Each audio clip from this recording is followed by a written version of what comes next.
ওং নমঃ ভগবতে বাসুদেবায়।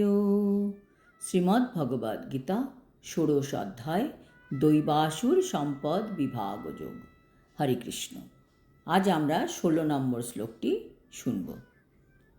অনেক চিত্ত বিভ্রান্তা মোহজাল সমাবৃতা প্রসক্তাঃ কাম ভোগেষু পতন্তি নরকে অশুচৌ। অনুবাদ: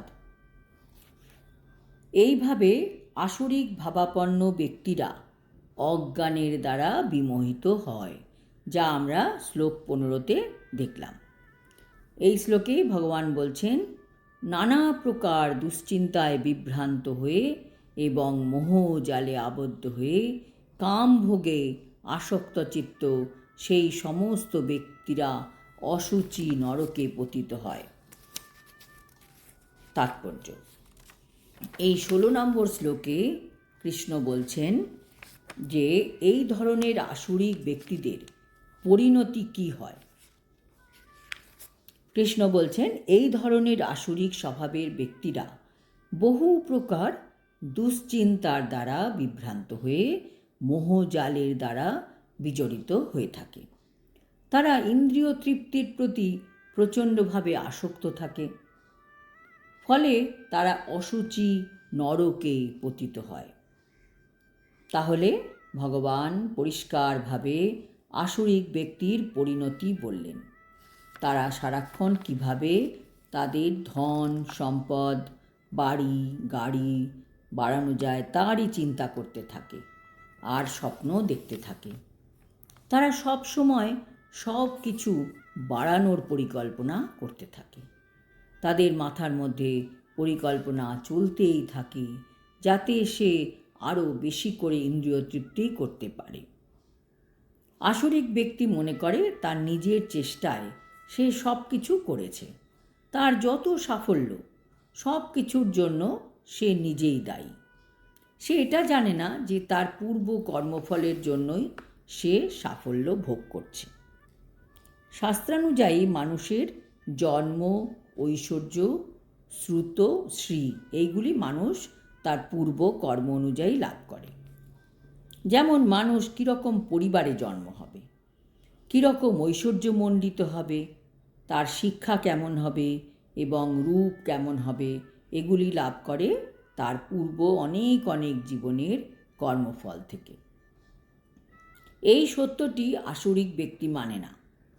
এটা তাদের মনে প্রশ্ন আসে না, কেন কেউ গরিব ঘরে জন্ম হয়েছে আবার কেউ বড় ঘরে জন্ম হয়েছে। একই মায়ের পেটের দুই ভাই, কেউ বড়লোক হলো কেউ গরিব হলো, তার কারণটাই বা কী? কর্মফল অনুযায়ী এই জিনিসগুলি জীব পরের জন্মে পেয়ে থাকে। প্রত্যেকটি জীবের মধ্যে এই আসরিক গুণ আছে, কারোর বেশি কারোর কম। যাদের আসরিক গুণ বেশি তারা ভগবানকে তাদের জীবন থেকে সরিয়ে দেয়, কাজেই সেই হয়ে যায় তখন সমাজের শ্রেষ্ঠ ব্যক্তি। এই রকম ব্যক্তি আরও মানুষকে আসরিক বানাতে সাহায্য করে। কলিযুগে এটি অত্যন্ত কমন। তারা মনে করে স্বর্গেও তারা তাদের ইচ্ছা অনুযায়ী যেতে পারবে। ফলস্বরূপ তারা তাদের অজান্তেই নরকের দিকে ধাবিত হয়।